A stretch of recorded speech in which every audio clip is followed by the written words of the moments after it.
I am the provider. I am the healer. I am the peacemaker. I am the righteousness. Anything that you can think about who this God is, it all flows from this one name, Yahweh. And God says, and then David says, that Lord is my shepherd. That Lord who's revealed in the history of Israel as a nation, that Lord that revealed Moses that I will be with you. No matter what situation that you have to go through, that Lord is my shepherd. David makes it very personal. And he doesn't say the Lord is Israel's shepherd. He says he's my shepherd. He's my personal shepherd. He's my personal guide. You can read that in Exodus chapter 6, chapter 3 and chapter 6, if you go back and see the history of the name of this God that is revealed as the Lord. And then he says about, if this Lord is my shepherd, what happens to my life? If this is the Lord that I trust, and he says, the first thing he says, I shall not want. If you read it in your new NIV version, it says, I will lack nothing. Everything that I need, whether it's physical provisions, whether it's emotional strength, whether it is spiritual nourishment, whether it is about financial resources, whether it's a relational supply, God is going to meet because he is promised to be Yahweh. I can trust him because when he is my shepherd, I will lack nothing. Apostle Paul, when he writes to Philippians, he says this beautiful verse, my Lord, anyone remember?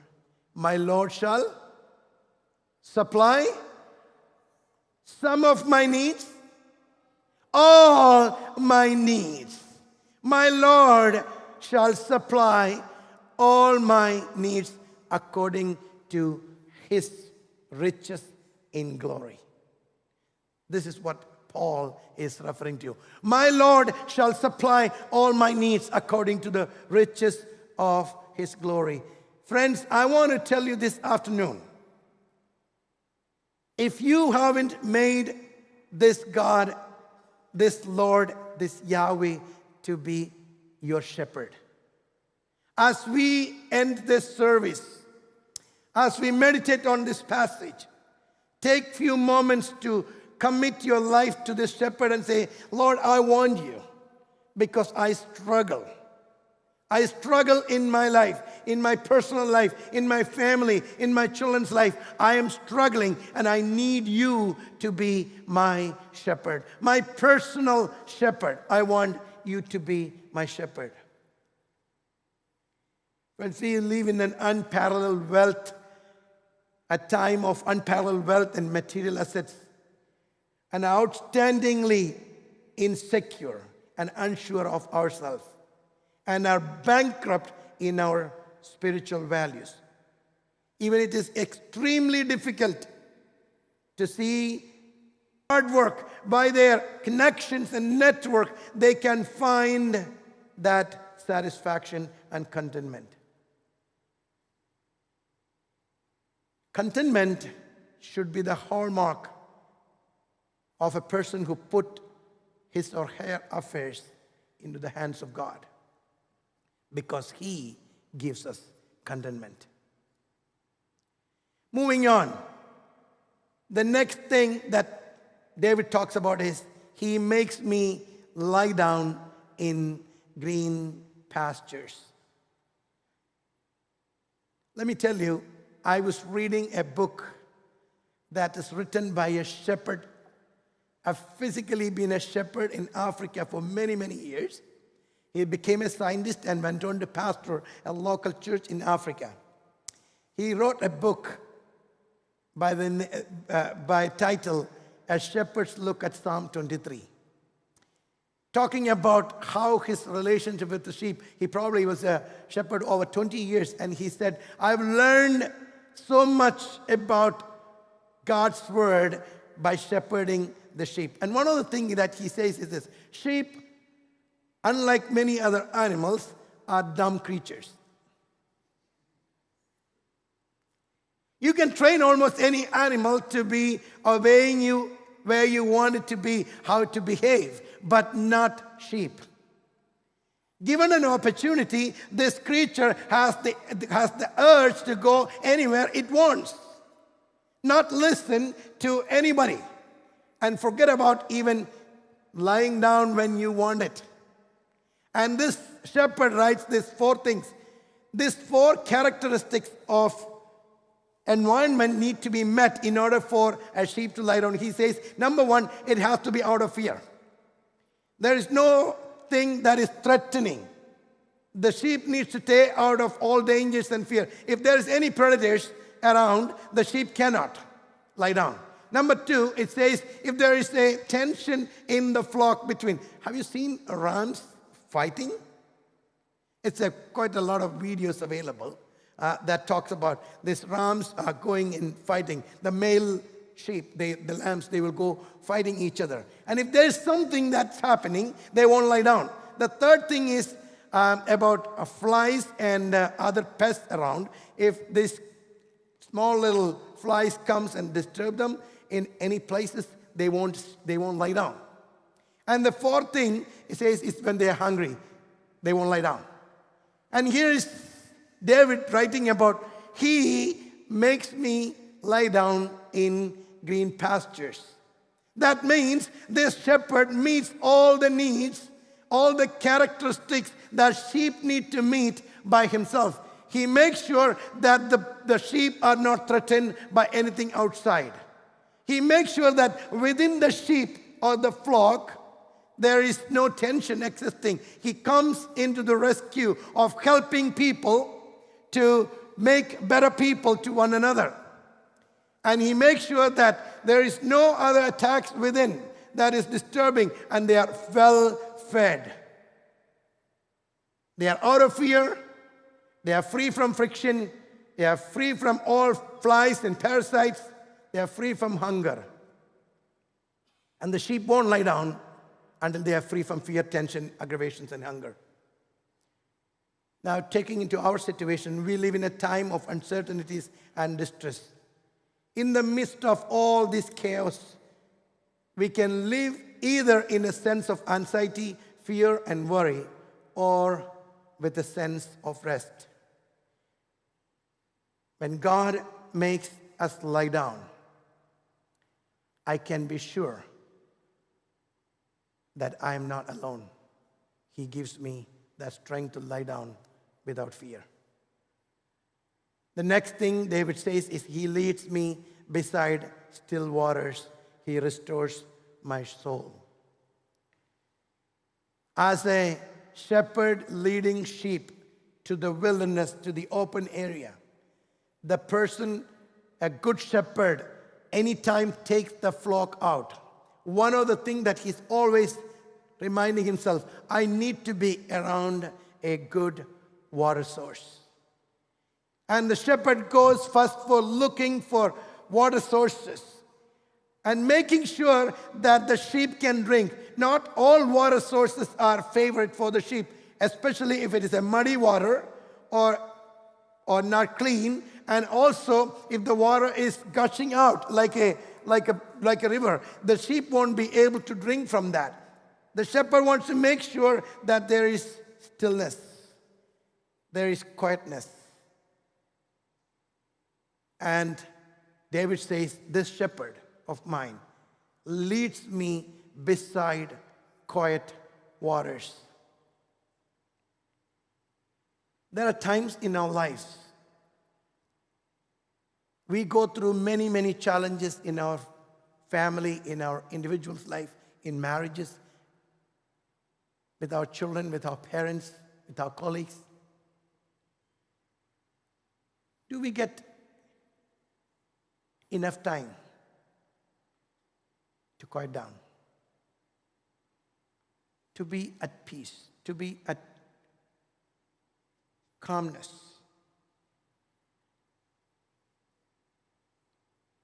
If the Lord is our shepherd, he leads us to be in the place of peace, to be quiet with him. He says, he restores my soul. The first two verses that we looked at, it talks about the physical provisions, food, water, whatever we need for our physical needs. As David progresses on this, he says, God is also the one who refreshes my inner being, my soul. From anxiety, from worries, from concerns, and any other emotional challenges that I have to face, God gives me new strength. He revives me. He calms me down. In some of the vernacular languages of this scripture, it talks, this word restores my soul as he brings coolness into our soul. You can go back and check in your mother tongue what the word is used for. He restores my soul. In my mother tongue, it says, he brings coolness, calmness within my inner being. God is a God of restoration. Jesus talks about the story of a shepherd who had 100 sheep. You are very familiar with the story. How many of you have at least thought one time that it's almost like foolishness to leave 99 beside and go for the one? Anybody? Oh, you're afraid to raise your hands, right? Well, I think sometimes, how could this shepherd, good shepherd, leave the 99 and go for the search of one? And I found out it brings all the change, all the difference when you or I are the one who's lost. If we are the one, then it makes the difference to restore that sheep. And God restores us back.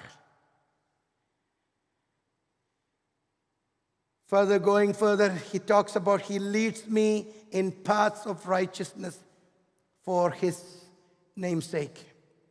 I told earlier that the general characteristics of a sheep is to go where it wants.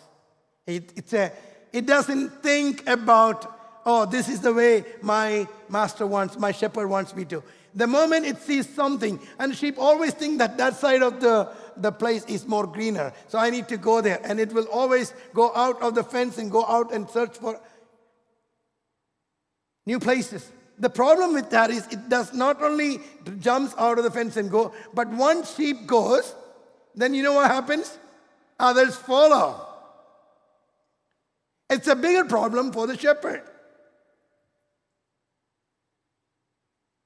Oftentimes, that's where we need a shepherd that helps us to go through the right paths. These shepherds in the Middle Eastern places where David is writing, they would have to go through some of the challenging places, valleys and hills and mountains and cliffs. And the shepherd makes sure that his sheep can graze through these places, and he goes ahead of them and looks at which path is the right path. When you read the book of Isaiah chapter 53 verse 6, it talks about the characteristics of the sheep. We all, like sheep, have gone astray. Each of us has turned to our own way. This is a general thing about the sheep, going astray and going in our own way. But the good shepherd leads us to the right places. We need a shepherd who can lead us in the right path and keep us from danger and falling. David says, this good shepherd does that. He does that not because we deserve it, but because of his name's sake. Because of his name's sake. Because he has redeemed us. Because he has put his name on us. You are mine, he calls. I can't let you go astray. My name is on you. He does this because of his love for us. David switches the gear when he writes this psalm to another angle. First 3 verses is declarative, talking about the characteristics of God. But when you go to verse 4, suddenly he looks up and he is almost talking to God about this. This verse uses the word you, not about the Lord that he was declaratively saying. The same person, but he says, make it very personal. He says, even though I walk through the valley of the shadow of death, I will fear no evil. For you are with me. Your rod and your staff, they comfort me. He looks at God and says, God, just because you are my shepherd, just because I am your sheep, does not guarantee that I will not have any valley times in my life.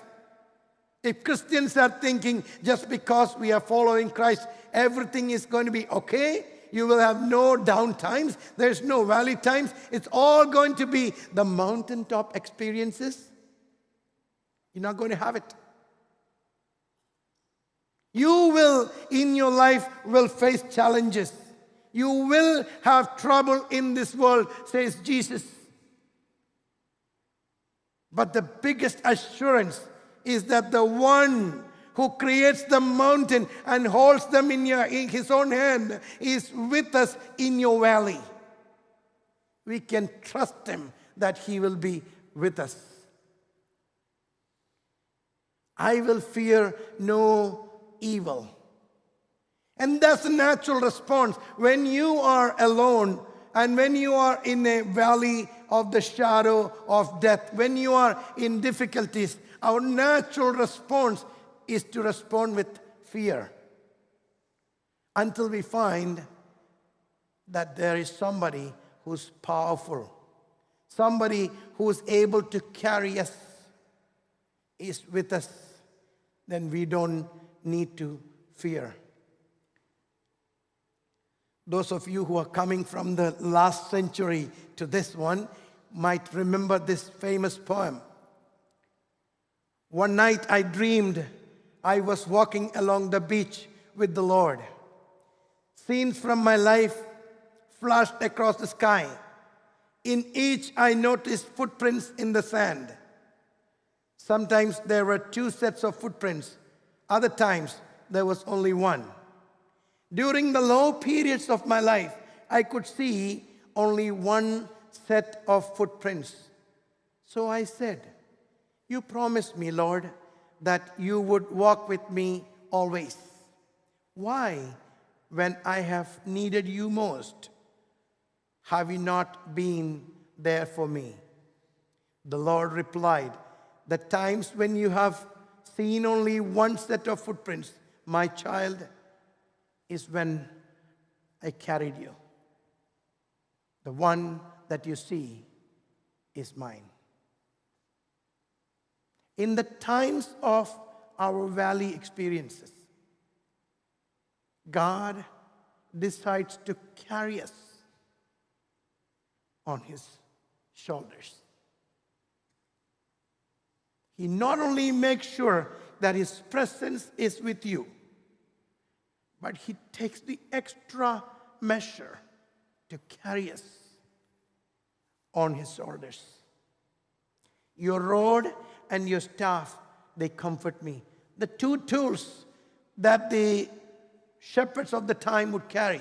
One of them is a rod. That's a powerful stick that can ward off any kind of predators, any attack. The other one is a staff with a crooked hook on the top. It to help sheep not falling from the cliff or bringing them together.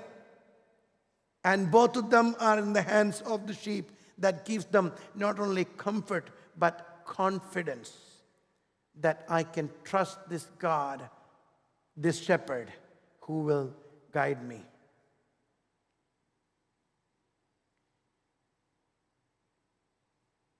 And he says, you prepare a table before me in the presence of my enemies.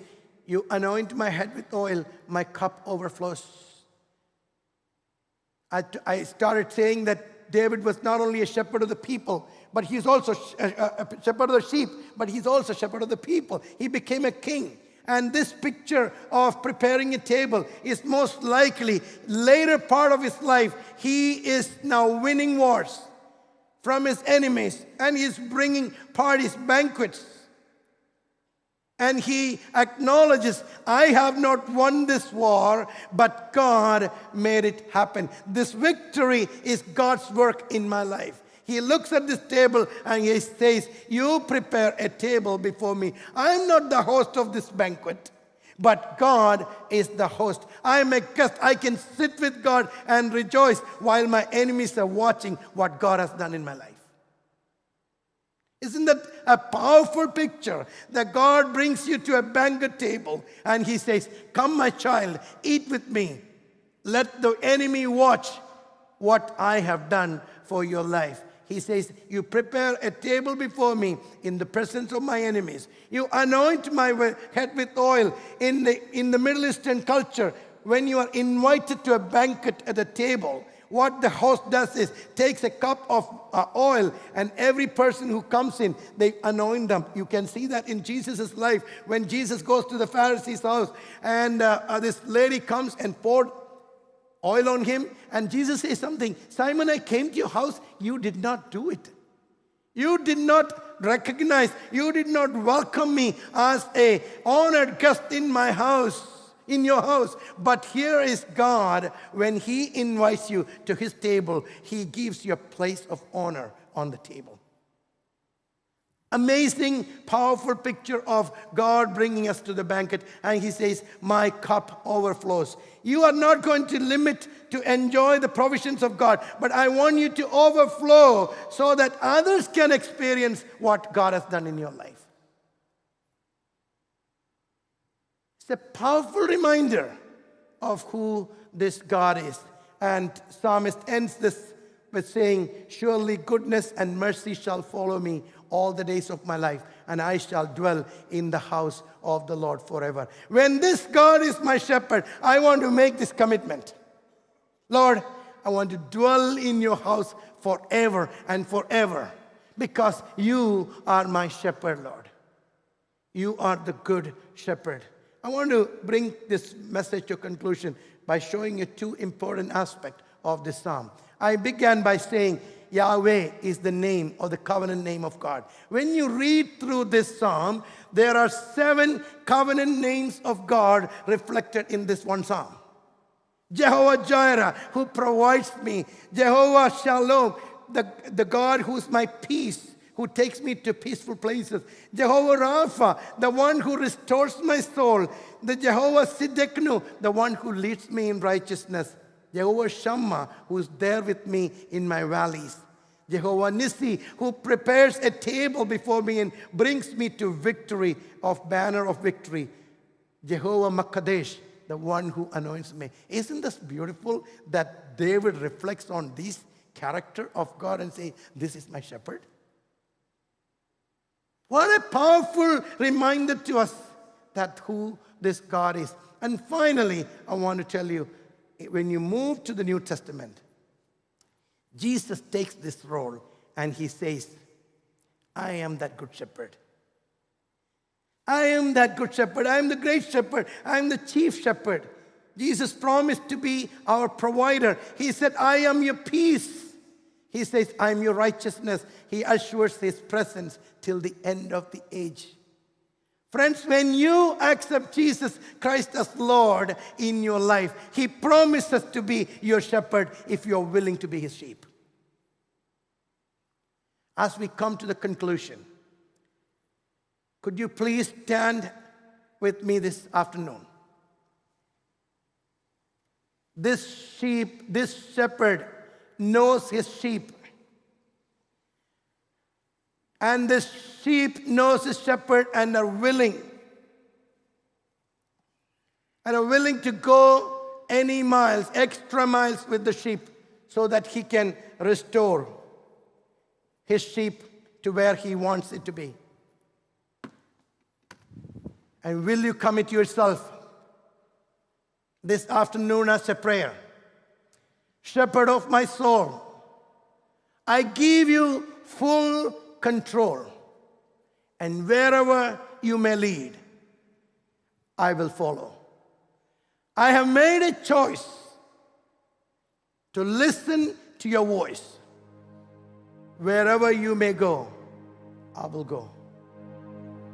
Please come and lead us in this beautiful old hymn, Shepherd of my soul.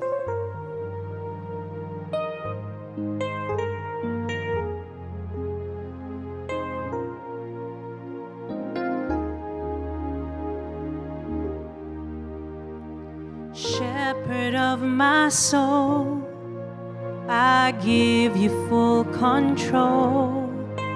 Wherever you may lead, I will follow. I have made a choice to listen for your voice. Wherever you may lead, I will go. Being in a quiet pasture or by a gentle stream, the shepherd of my soul is by my side. Should I face a mighty mountain or a valley dark and deep, the shepherd of my soul will be my guide.